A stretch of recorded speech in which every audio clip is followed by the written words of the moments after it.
Esse é o Pedro mexendo. 7 meses de gravidez. Hoje é dia 13 de fevereiro de 2008.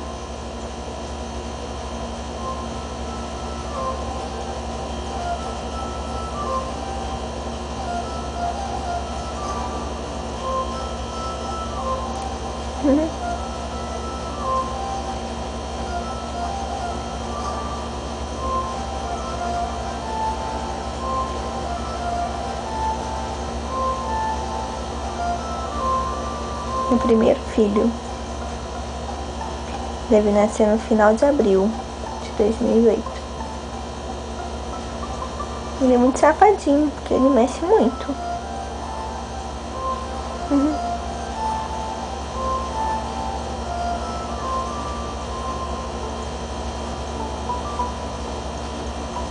A médica falou que isso é bom, é sinal de vitalidade.